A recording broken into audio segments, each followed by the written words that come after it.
Hey there, everybody. Jeff Danlick here with Our Curious World, bringing you another story of the mysterious, the unexplained, and the just plain weird. Though this channel generally concentrates on mysteries having to do with the paranormal, I find that mysteries are not confined to just UFOs and Bigfoot and ghosts. Mysteries exist all around us in the world of science, in history, and politics, and, not surprisingly, in the world of religion as well. Which is why I thought I would change pace a little and look at a mystery that has always intrigued me, and that is the question of whether the man known to history as Jesus of Nazareth actually existed. Of course, that seems like an absurd question. I mean, of course Jesus really existed. Everybody knows that. Why, he's the reason we have Christmas and Easter, and even our yearly calendars based off the supposed year of his birth. So he has to be real, right?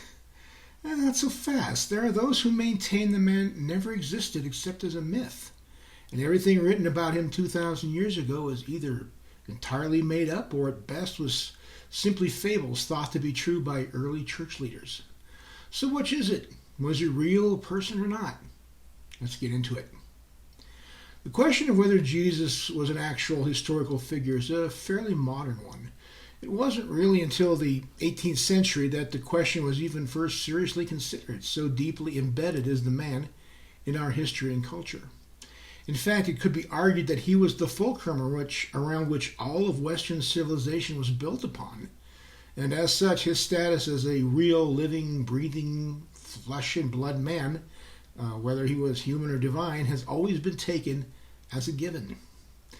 As such, and while it seems ridiculous and even potentially a little blasphemous to ask such a question, and while most scholars generally concur that he probably did exist, the prospect that he didn't is still being argued to this day, and not just by secular sources, but within the church itself.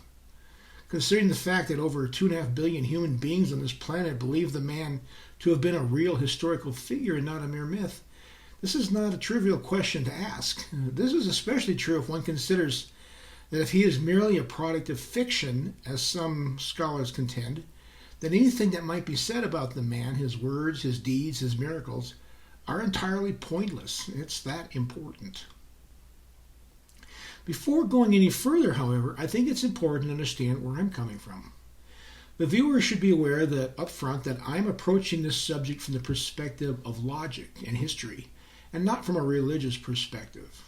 This is not a Christian channel, and while I'd be less than honest if I tried to maintain I have no background in the faith, after all, I was an evangelical Christian myself for over 20 years, today I look upon Christianity and the man behind it from a decidedly secular or historical perspective, unfettered by the restrictions of faith and free to explore various options in regards to both Jesus and Christianity in general.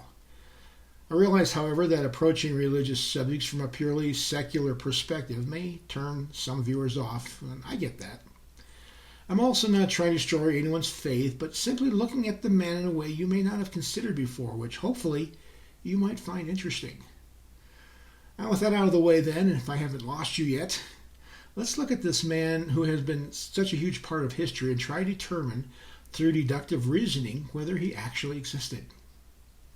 The main objection that has been bandied about for years by skeptics is that Jesus of Nazareth was either a complete fabrication or a Jewish version of a various man-god mythologies present in Israel at the time.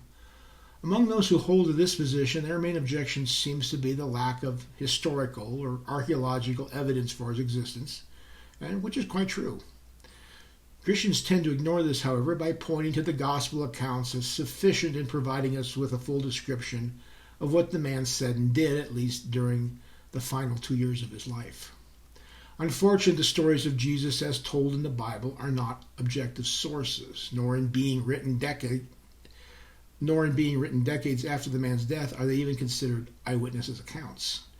Further, the fact that the authors of the 4 Gospels remain anonymous, and the Gospels we have today were not finalized until the 3rd century, a full 300 years after Jesus' death, render them non-authoritative. In other words, they were written specifically for the purpose of persuading people that Jesus of Nazareth was the Messiah, and not as an objective, unbiased narrative of the man's life and actions. It'd be like me writing a book describing my abduction by aliens as a kid, Well, which didn't happen, by the way. Really, it didn't. No. And then use the fact that it is written in my book as proof that it happened. That's called circular reasoning. For there to be evidence that Jesus was an actual historical figure, he would need to be referred to by secular sources who lived during or very near his lifetime. So do we have that? Not really, at least in terms of him being mentioned by historians of his era. The earliest secular mention we do have of him comes from the Jewish historian Josephus, who briefly mentions Jesus a couple of times in his Antiquities of the Jews, written some 60 years after the man's death. Though some scholars challenge the authenticity of these passages, some consider them to have been later additions by overzealous Christians. Others consider Josephus a valid source. Another historian of the era, Tacitus, also makes mention of Jesus and the Christians in his Annals, penned around 116 CE, which is where we get the accounts of Christian persecutions under the Emperor Nero and a confirmation of Jesus' execution at the hands of Pontius Pilate, both of which suggest the Christian cult had become fairly large in Rome just 3 decades after Jesus' death. While it's not clear where Tacitus got his information, remember he was writing some 80 years after the fact, it's also clear that Tacitus was not favorably inclined towards Christianity, which he referred to as a most mischievous superstition. While there are a few other references to Christians by later historians, such as Pliny the Younger and Suetonius, the point is that none of these men were witnesses to the man's life and ministry. They wrote much later and were likely drawing on other unidentified sources for much of their material, rendering their words as proof of Jesus' existence largely void.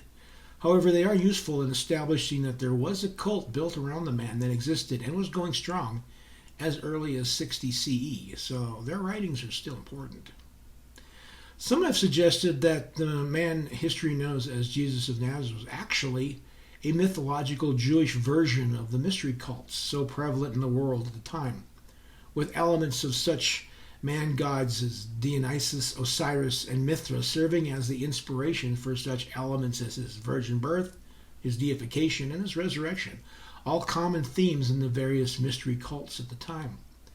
While the concept is worth considering, it is beyond the scope of this video to do so, and I'll leave it up to the viewer to decide if he or she wants to go further down that rabbit hole on their own.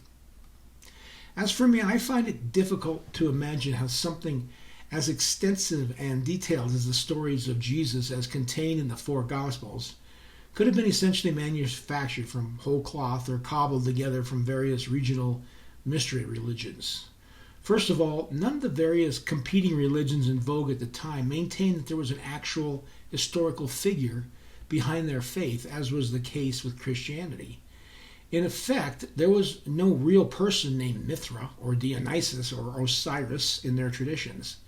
But in Christianity, there supposedly really was a man named Jesus of Nazareth, which is an important distinction. It's also important to realize the man is considered a real historical figure in Judaism and Islam as well, who see him as a prophet. Additionally, creating a mythology without an actual person behind it can take considerable time, whereas it appears that within months of Jesus' death, a small group of Jews had already formed a sect around the man, making the idea that he was entirely a work of fiction hard to swallow. It seems there had to have been a literal person behind all the fuss to explain how something like Christianity managed to appear so suddenly and organically. As such, and is generally accepted by most scholars, both Christian and secular, there likely really was an itinerant rabbi from Galilee who served as the foundation for the many stories told about him. Whether his name was really Jesus, Jesus being the Greek translation of his name in Hebrew would have been Yeshua, the equivalent of Joshua, or Ishu in his native Aramaic. It remains unknown, though considering the fact that it was a common name at the time, it's not unreasonable to assume that that really was his name. Furthermore, in the Gospels of Matthew and Mark, there is a listing that names 4 of Jesus' brothers, and it also tells us he had sisters as well, which would seem to be an unnecessary detail if the man were entirely fictional. Even the Apostle Paul, whose letters to the various churches of the mid-century make up much of the New Testament and are considered to be the earliest writings of the church, interacts with a man named James, whom he refers to as the brother of Jesus. While there is other evidences of the man's historicity out there, that alone should be enough to suggest that there really was a man named Jesus, for how could he be a work of fiction if he had flesh and blood brother, and that the Apostle Paul, whom scholars all agree to have been a literal historical character, claims to have met and personally interacted with. The Gospels also claim he was from a small village in northern Israel named Nazareth, and that he was either a carpenter or the son of a carpenter. Actually, the word translated as carpenter is the Greek word tekton, which can also be translated as craftsman, artisan, or builder. So it's not entirely clear whether he worked purely with wood or was something more akin to like a stonemason. In any case, why insert such mundane details into the life of a purely mythological figure? For that matter, why give him a hometown at all, especially one, in this case, so small and unimportant? Why not have him come from Jerusalem or Alexandria or some other important city in the region as befitting a future Messiah? Wouldn't that be a more proper venue for such an important person? Of course, I recognize the Gospels of Matthew and Luke both maintain that he was actually born in the tiny hamlet of Bethlehem, known to the Jews as the City of David. But I suspect that was simply later attempts to provide him with messianic credentials. Such a contention would carry more weight if the two birth narratives did not contradict each other in so many important aspects. But that's just for another video. In any case, and in addition to naming real geographic locations in the Gospel accounts, the Gospels also record the names of several prominent figures, such as the Roman Emperor Caesar Augustus and Tiberius, the Jewish puppet ruler Herod the Great, the Syrian governor Quirinius, and the Roman prefect of Judea, Pontius Pilate, all of whom were genuine historical figures that scholars agree lived at that time. As such, in interacting with just genuine historical personalities, it suggests that this Jesus was equally as real as well, does it not? Of course, modern historical fiction writers often use genuine historical characters and places to give their novel a greater sense of authenticity, but the Gospel accounts do not appear to be written as a fable, but as a narrative of actual events. Finally, as mentioned earlier, the skeptics of a historical Jesus rightfully note that there were no contemporary records or accounts of his existence at the time of his ministry, with the first mention of him coming from the writings of the Apostle Paul, the earliest of which were penned decades after the man's death.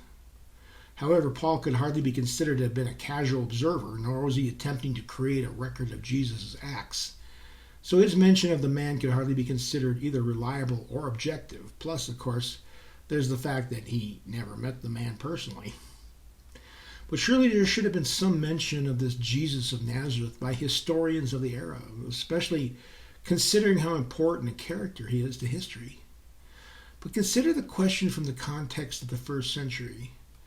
Everything really important was happening in Rome, which is where many of the historians of the time lived. They wrote about the edicts of the emperors, the great wars that were fought, the natural disasters, and the various political undercurrents running through the empire at the time. Judea, the Roman province in which Jesus lived, was considered a backwater hardly worthy of noting.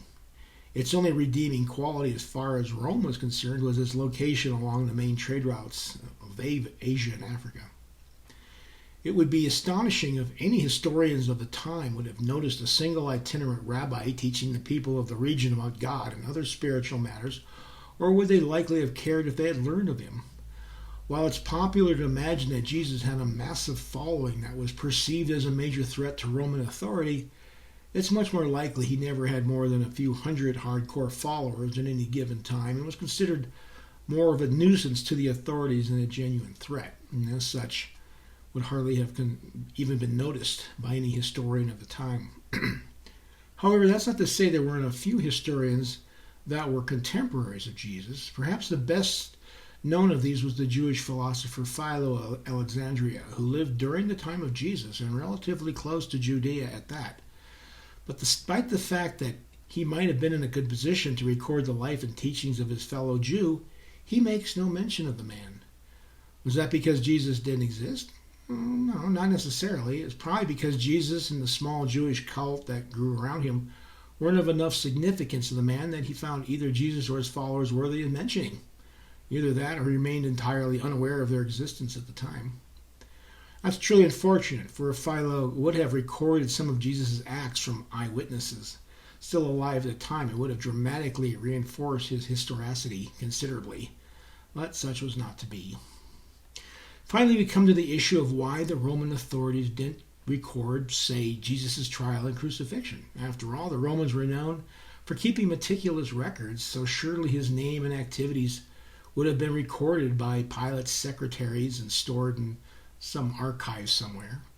Of course, that's assuming that Jesus' crucifixion was considered significant enough to warrant being recorded for posterity. After all, what would have been the purpose of recording the death of just another seditionist? Records were usually kept to make note of either major events or to keep track of taxes and other sources of revenue, not waste ink on recording the demise of the many criminals Rome so frequently and casually disposed of. For the sake of argument, though, let's assume some kind of crucifixion ledger was kept for some reason. If so, what are the chances that such documents would have survived the last 2,000 years intact? Consider how many fires, in both natural and man-made disasters, have taken their toll of the historical writings of the past, and the fact that they were written on fragile papyrus and expensive vellum would have ensured that most of what might have survived has long since turned to dust. Even modern archaeologists maintain that as little as 3 to 5% of ancient records survive to the modern day. And these were usually more important writings. The chances that simple ledgers, especially a list of crucified seditionists, would have survived is especially unlikely. As such, it isn't difficult to understand why no secular accounts of this Jesus of Nazareth exist. Jesus' followers were few and far between after his death, and the philosophies he expressed spread slowly at first, making Christianity barely a blip on the radar screen even a decade later. It would become a force to be reckoned with for several decades and not become the official state religion of the Roman Empire for almost 3 centuries, making any contemporary mention of it, or Jesus himself, extremely unlikely. Remember, the earliest secular references to him didn't come along for many decades after his death, and even many of those are contested as being authentic. As such, I don't have any trouble believing that there was a genuine historical figure named Jesus of Nazareth who maintained a teaching ministry in the Roman province of Judea somewhere around 30 CE. I also don't find it impossible to believe he ran afoul of either the Roman authorities or the Jewish leaders, probably both, and was crucified in Jerusalem under the authorization of the Roman prefect Pontius Pilate on the charge of sedition, which was a catch-all term for anyone with the audacity to possess a following of more than a handful of people. As far as the question of whether he was the Son of God who was actually born of a virgin and, most importantly, resurrected from the dead, I leave for others to ponder. All that can be realistically said about him is that he probably existed, though as far as what he actually taught and did has to remain an act of faith.